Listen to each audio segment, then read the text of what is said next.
Welcome to Dark Futures. Today's topic is the psychology of totalitarianism. First, we need to define what totalitarianism is. Essentially, it's a one-party system where the regime ultimately wants the state to have total control over society.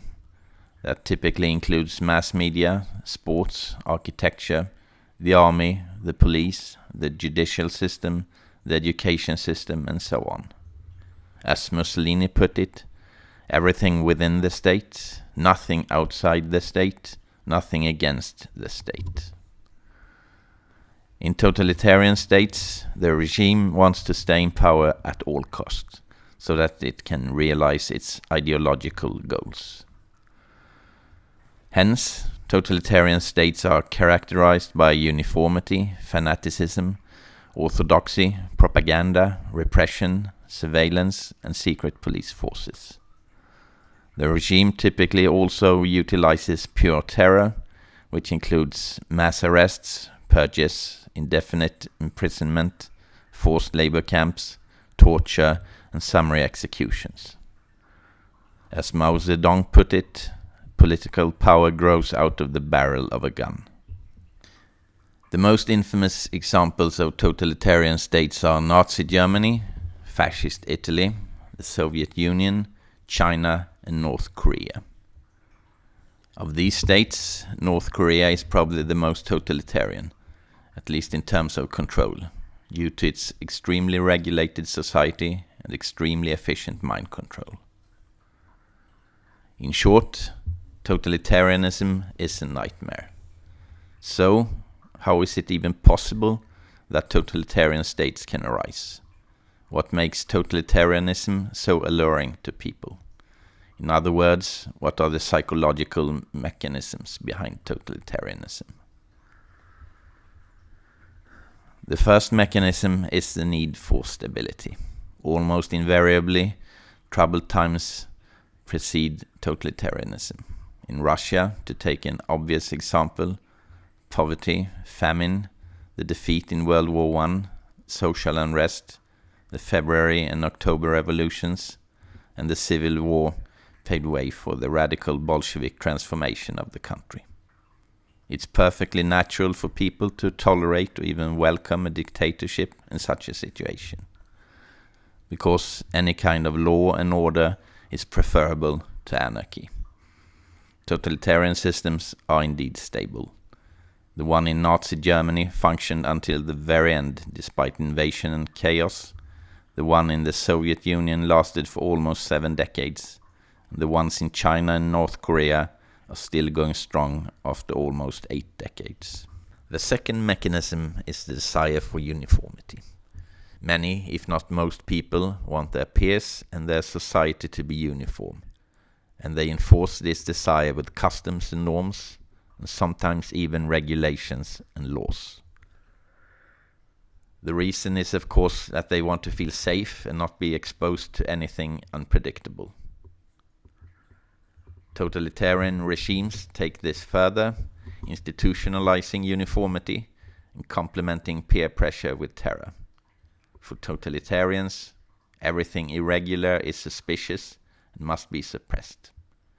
In Nazi Germany, they even had a term for the process of turning society uniform: Gleichschaltung, which roughly translates as alignment. The most extreme example of such enforced uniformity must be the official list of state-sanctioned haircuts in North Korea, though. The third mechanism is the need for splendor. No one wants to live in a grey and ugly world, and totalitarians have always known how to exploit this. They are generally experts on imagery and spectacle, and know how to inspire awe and command respect with everything from flyers and lapel pins to parades and palaces. The most obvious example of this is, of course, Nazi Germany. No matter how barbaric that state was, one can't deny that the waving swastika flags, the stylish uniforms, the monumental buildings, and the perfectly orchestrated rallies are striking and aesthetic. If it makes an impression on us today, when we watch photos, imagine what a huge impression it must have made on the German people in real life back in the 1930s. When it comes to aesthetics, the only anomaly seems to be North Korea, the home of the most bizarre kitsch in the world. It seems to impress the local population, though. The fourth mechanism is pride. If you can't be proud of yourself, you can always be proud of your party or your nation. It's the same kind of ersatz pride you can find among sports fans. Notice how they say, "we won," not "they won." Truly totalitarian states may be nightmare societies, but there's no denying that they can be capable of spectacular accomplishments. Well-known examples of this are Nazi Germany's territorial gains, the Soviet Union's space program, and North Korea's nuclear program. Totalitarians have always been fully aware of the importance of such triumphs and skilled at exploiting them in their propaganda. For instance, you only have to search for Soviet, space, and poster to see how the Soviet propaganda machinery bombarded the population. The fifth mechanism is the need for purpose. We all need purpose, and if we can't find it ourselves, it may be given to us.